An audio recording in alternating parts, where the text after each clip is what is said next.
नमस्कार, स्पोर्ट्स 9 में आप सभी का स्वागत है। मैं हूं शिवेंद्र, मेरे साथ हैं मेरी सहयोगी अंकिता और साथ ही साथ वो मुद्दा जो ना चाहते हुए भी बना ही हुआ है। रोहित शर्मा कह चुके हैं बहुत साफ साफ कि मैं कहीं नहीं जा रहा, मैं नहीं ले रहा हूं संन्यास अभी वनडे क्रिकेट से, लेकिन हर कोई उनके संन्यास को लेकर बातचीत जरूर कर रहा है। आखिर क्यों ये परिस्थितियां बन रही हैं, इस पर बातचीत करेंगे और साथ ही साथ आपको बताएंगे कि जब हम अक्सर कहते हैं ना कि विश्व क्रिकेट में भारत की अपनी एक अलग साख है, भारत की अपनी एक अलग ताकत है, अब WTC फाइनल ना क्वालिफाई कर पाने की वजह से जो नुकसान हो रहा है, भारतीय टीम क्वालिफाई नहीं कर पाई है और उसकी वजह से नुकसान हो रहा है, वो नुकसान क्या है और कितना बड़ा है वो नुकसान, ये सब कुछ आपको बताएंगे इस शो में। लेकिन सबसे पहले आपको यही बताते हैं कि रोहित शर्मा के संन्यास पर जो चर्चा है, जो हमने आज अपने वॉल पर भी विषय लिखा हुआ है, वो जारी है। डाल दीजिए जरा अपडेट और उसके बाद फिर एक एक करके सारे बयान आपको दिखाते हैं। रिकी पॉन्टिंग और दिलीप वेंगसरकर ने अब इस बहस में अपनी राय रखी है। दोनों विश्व क्रिकेट का बड़ा नाम है। रिकी पॉन्टिंग ऑस्ट्रेलिया के बड़े ही सफल कामयाब कप्तान रहे हैं। दिलीप वेंगसरकर ना सिर्फ कप्तान रहे हैं बल्कि बहुत ही शानदार भारतीय टीम के बल्लेबाज रहे हैं। उसके अलावा भारतीय क्रिकेट कंट्रोल बोर्ड के चीफ सेलेक्टर रहे हैं। तो दोनों ही आवाजें विश्व क्रिकेट की मजबूत आवाजें हैं और इसलिए भी इन दोनों के ही जो बयान हैं उस पर बातचीत करना जरूरी है। रोहित कह भी चुके हैं कि मैं अभी संन्यास नहीं ले रहा हूं और ये सब कुछ हुआ है चैंपियंस ट्रॉफी का फाइनल जीतने के बाद। रोहित शर्मा जब आए तो उन्होंने उनसे किसी ने पूछा उससे पहले ही उन्होंने कह दिया कि कोई अफवाह उड़ाए इससे पहले मैं बता देता हूं कि मैं अभी संन्यास नहीं ले रहा हूं, मैं कहीं नहीं जा रहा हूं। उस पर भी अभी हम चर्चा करेंगे। बहरहाल सबसे पहले आपको दिखाते हैं कि रिकी पॉन्टिंग ने क्या कहा है। रिकी पॉन्टिंग से इस बहस का श्री गणेश करते हैं, उसके बाद आगे बढ़ेंगे।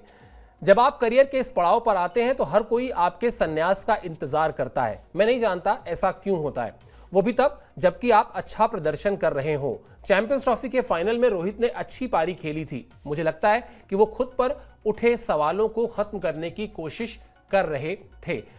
ये बात पॉन्टिंग की जो, और खासतौर पर अंकिता जो आखिरी 3 लाइनें हैं ना कि मुझे लगता है वो खुद पर उठे सवालों को खत्म करने की कोशिश कर रहे थे। अब अगर आप फाइनल को याद करिए, फाइनल के उन सर्कमस्टांसेस को याद कीजिए, उस हालात को याद कीजिए, या तो वो कुछ अनईजी थे रोहित शर्मा, उनको क्रैम्प्स था, फिजियो आए, सपोर्ट स्टाफ आया, मैच थोड़ी देर के लिए रुका और उनके चेहरे पर और उनके हाव भाव में भी दिखाई दिया कि तकलीफ में है। चाहते तो लौट सकते थे, थोड़ी देर बाद वापस बल्लेबाजी के लिए आ सकते थे, लेकिन शायद वो रिदम मिल चुकी थी, वो एक छक्का उनके बल्ले से लग चुका था, इसीलिए उन्होंने तय किया कि नहीं, अब मैं हूं तो मैं ये मैच में जब तक मेरा बल्ला चलेगा या जब तक मैं आउट नहीं हो जाता मैं छोड़ के मैदान नहीं जाऊंगा। और शायद वही बात कि जो ये बहुत सारे सवाल उठ रहे हैं कि रोहित शर्मा से और प्रासंगिक इसलिए भी है कि फाइनल से ठीक पहले सुनील गावस्कर साहब का एक बयान आया था, आपको याद होगा। उन्होंने कहा था कि रोहित शर्मा जैसे खिलाड़ी को क्या सिर्फ 25-30 रन बनाकर खुश हो जाना चाहिए। तो उन्होंने ना सिर्फ गावस्कर, चलिए खैर गावस्कर को तो क्या जवाब देंगे, गावस्कर लेजेंड है,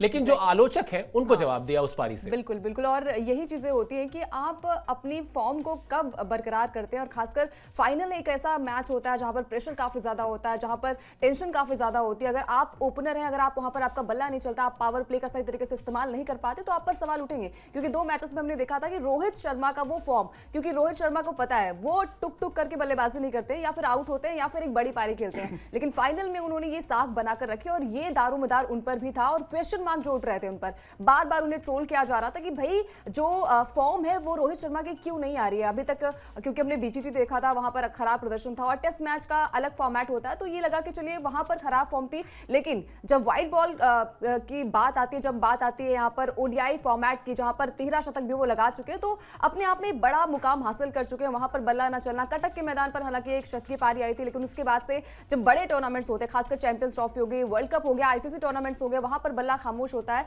तो फिर सवाल उठने लाजमी है। लेकिन रोहित ने कहा कि नहीं, ये हमारा आखिरी, हर मैच जो है वो आखिरी सोच के इंसान खेलता है और कहीं ना कहीं ये दिमाग में भी रखता है कि भाई अगर यहां से मैच को हम बना जाएंगे तो शायद टीम की नैया पार होगी। और टीम क्या गजब रही है रोहित शर्मा की कप्तानी में, तो ये जो सवाल है, क्योंकि शायद रोहित शर्मा भी सर कहीं ना कहीं थोड़े से अंडर कॉन्फिडेंट थे, उनका बल्ला खामोश था।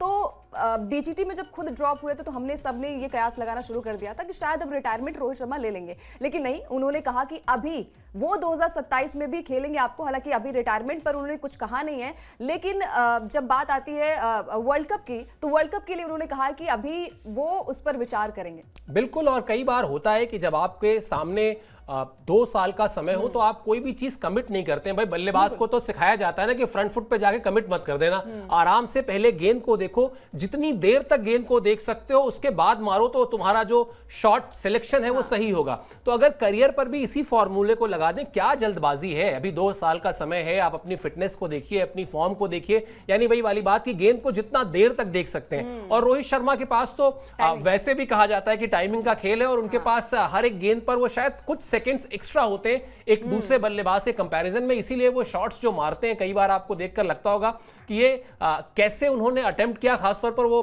फ्लिक करके वो छक्का जो मारते हैं उसका तो मैं पर्सनली दीवाना हूं ही। चलिए खैर आगे बढ़ते हैं, दिलीप वेंगसरकर की बात करते हैं। वेंगसरकर साहब जो है वो इंडियन क्रिकेट के सेटअप को समझते हैं। रिकी पॉन्टिंग तो चलिए ऑस्ट्रेलिया से आते हैं, वहां की परंपरा अलग है, वहां की सोच अलग है, वहां का ट्रेडिशन अलग है। भारतीय क्रिकेट बिल्कुल अलग है उससे। यहां पर कई बार खिलाड़ी की साख बहुत बड़ी हो जाती है, खिलाड़ी का नाम बहुत बड़ा होता है, तो वेंगसरकर इस चीज को समझते हैं। उन्होंने क्या कहा, उनकी राय भी बहुत इंपॉर्टेंट है, और जैसा मैंने बताया कि बड़ी आवाज है भारतीय क्रिकेट के। रोहित जैसे शानदार खिलाड़ी को अपना भविष्य तय करने के लिए समय मिलना चाहिए। मैं कोई भविष्यवाणी नहीं कर रहा हूं, अभी 2027 वर्ल्ड कप में काफी समय बचा हुआ है। बहुत कुछ रोहित शर्मा की फॉर्म और फिटनेस पर निर्भर करेगा। रोहित ने खिलाड़ी और कप्तान के तौर पर शानदार प्रदर्शन किया है। मुझे नहीं समझ आता है कि उनके संन्यास को लेकर बेवजह अटकलें क्यों लगाई जाती हैं, इसकी कोई जरूरत नहीं है। बिल्कुल, और कहीं ना कहीं ये जो सवाल है वो यही बताता है कि रोहित शर्मा कितने बड़े खिलाड़ी हैं। और इससे पहले भी हमने देखा था कि वीरेंद्र सहवाग ने भी यही कहा था कि हम कहीं ना कहीं थोड़े से रोहित शर्मा को कम आंकते हैं, लेकिन रोहित शर्मा ने अपने आप को प्रूफ किया हर एक मैच में, चाहे वो T20 फॉर्मेट हो जहां पर उनका बल्ला खामोश था। सर आपको याद होगा अफगानिस्तान के साथ जो मैच था साल 2024 का, वहां पर भी रोहित जो है वो निराश किया था उन्होंने पहले 2 मैचेस में, लेकिन उसके बाद जो आखिरी मैच था वहां पर उन्होंने गजब की प्रदर्शन उनका देखने को मिला था। एक शतकीय पारी आई थी और फिर सुपर ओवर हुआ था, डबल सुपर ओवर हुआ था, वहां पर भी रोहित शर्मा टिक कर बल्लेबाजी करते हुए मैच को जिताया था। उसके बाद से सारी अटकलें जो है वो खत्म हो गई थी कि T20 से नहीं लेना चाहिए रोहित शर्मा को संन्यास। हालांकि फिर उन्होंने वर्ल्ड कप जिताया, उसके बाद उन्होंने ऐलान किया संन्यास का। अब उनका जो फोकस है, मेरे हिसाब से जो उनका फोकस है वो यही कहता है कि शायद अब रोहित शर्मा शायद मेरे हिसाब से 2027 का भी वर्ल्ड कप आपको खेलते नजर आ सकते हैं। बिल्कुल अंकिता, और जो बात दिलीप वेंगसरकर कह रहे हैं ना, बहुत बिल्कुल सही बात भी है कि आप एक खिलाड़ी को सबको आप एक तरह से नहीं ट्रीट कर सकते हैं। रोहित शर्मा ने भारतीय क्रिकेट को जो कुछ दिया है, और खास तौर पर हम बार बार एक शब्द इस्तेमाल कर रहे हैं आजकल, निस्वार्थ होकर जो बल्लेबाजी की है। किस बल्लेबाज को नहीं अच्छा लगता कि अगर वो स्कोर बोर्ड पे या अपने पर्सनल रन्स जो है 40 जोड़ चुका है तो एक अर्धशतक और बना ले, या अगर वो 70 क्रॉस कर चुका है तो वो अपने शतक के लिए अटेम्प्ट करे।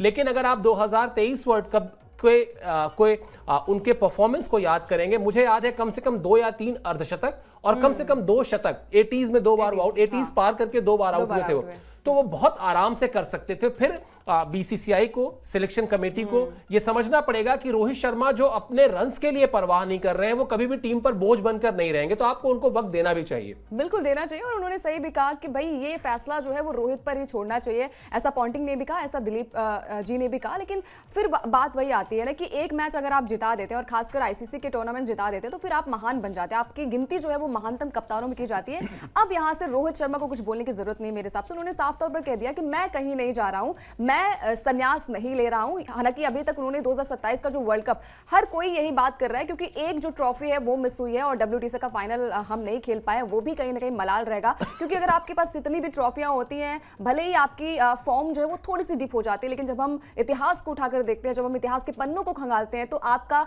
हर एक प्रदर्शन याद होता है। हम जब भी MS को याद करते हैं, MS धोनी को याद करते हैं, तो हमें साल 2007 का वो वर्ल्ड कप याद आता है, साल 2011 का वर्ल्ड कप याद आता है, चैंपियंस ट्रॉफी याद आती है और IPL भी याद आता है। तो फिर आप इसी तरीके से याद किए जाते हैं और लेगेसी अपनी फॉलो करते हैं। तो कहीं ना कहीं जो बाकी के खिलाड़ी भी हैं, उनके कप्तानी में हमने देखा है कि वो बहुत रिलैक्स रहते हैं। कुलदीप को अगर कुछ भी चाहिए होता है तो रोहित को पता होता है कि किस तरीके से उनसे गेंदबाजी करानी है और कैसे वो आउट होना है। आपने फाइनल मैच देखा होगा जहां पर हमें पता नहीं था कि शायद कुलदीप, क्योंकि अंडर कॉन्फिडेंट थे और उससे पहले विकेट भी उनके पास नहीं आई थी। वरुण तो हालांकि न्यूजीलैंड के खिलाफ जो पंजा उन्होंने मारा था उसके बाद से लगा था कि अब वरुण जो है फॉर्म में आ गए, लेकिन कुलदीप एक ऐसे खिलाड़ी खिलाड़ी जो काफी टाइम से टीम इंडिया के खेमे में है और उसके बाद उनका प्रदर्शन ना होना, एक सीनियर प्लेयर के तौर पर प्रदर्शन ना होना, तो ये दर्शाता है कि शायद फॉर्म थोड़ी सी डिप हुई है। लेकिन भरोसा करा यहाँ पर रोहित शर्मा ने, और फिर आपको पता होता है कि एक बार अगर फील्ड चेंज करवाते हैं रोहित शर्मा तो वहां पर कैच होते हैं या फिर बोल्ड होते हैं। बिल्कुल, और जिस तरह की कप्तानी उन्होंने की, सही बात है, कई बार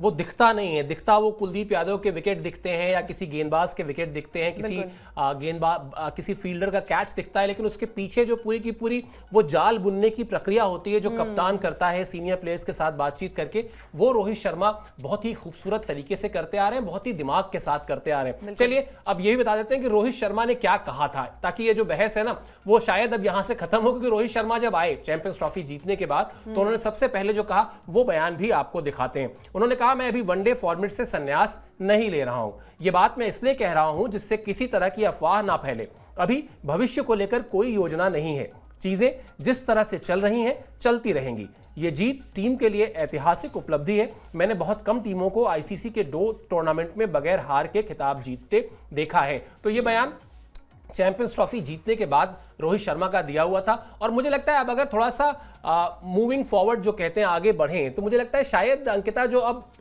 रोहित शर्मा का प्लान होगा वो ये होगा कि आईपीएल का ये सीजन सबसे पहले देखते हैं, जिसको कहते हैं ना फर्स्ट कम फर्स्ट, एक एक चीजें, और ये प्लेयर्स को बहुत अच्छी तरह आता है। जब आप कोई टूर्नामेंट खेल रहे हैं, मान लेते हैं वहां पे 7-8 मैचेस आपको खेलने हैं, आप 8वें मैच की प्रैक्टिस नहीं कर रहे होते हैं। या आप सचिन तेंदुलकर का तो बहुत ही फेमस एक इंटरव्यू है मेरे साथ जिसमें वो कहते हैं कि आप हर मैच में जाते हैं ये सोच के कि शतक बनाना है, लेकिन आप 100वां रन सीधा नहीं बनाते आप शुरुआत तो 1 से करते हैं ना, पहले आप 1 से 10 पे जाते हैं, फिर 10 से 20 पे जाते हैं, फिर 20 से 30 पे जाते हैं, तो वो एक प्रोसेस है।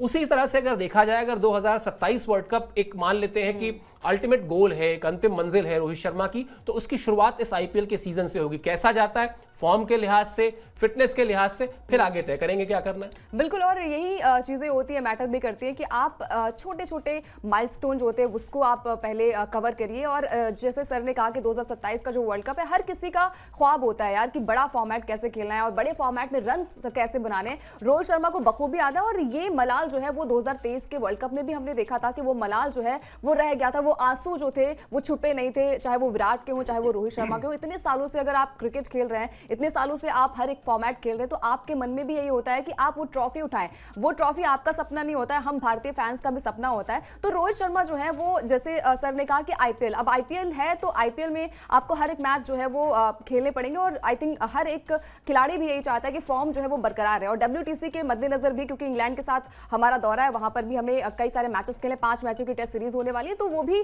कहीं ना कहीं गोल होगा रोहित शर्मा का। तो फॉर्म कहीं ना कहीं मैटर बहुत ज्यादा करती है, और आईपीएल में हमने देखा है कि भाई 5 ट्रॉफी अगर रोहित शर्मा के पास है, कप्तान भले नहीं लेकिन पीछे से वो कप्तानी हमेशा जो है वो बैकबोन बनकर अपनी टीम के लिए रहते हैं। जैसे हमने पिछले मैच में देखा था, पिछले सीजन देखा था, वो हार्दिक पांड्या को बू जरूर किया गया था, उन्हें ट्रोल किया गया था, लेकिन उसके बावजूद भी रोहित शर्मा जो है वो टीम के लिए बैकबोन बनकर नजर आया। तो अब ये आईपीएल डिसाइड करेगा, हालांकि डिसाइड तो कुछ नहीं करेगा, वो रोहित शर्मा ही डिसाइड करेंगे, टीम सेलेक्टर्स डिसाइड करेंगे, लेकिन ये फॉर्म जो है वो बरकरार रहती है या नहीं रहती है, आगे के मैचेस में भी हमें यही देखने को मिलेगा।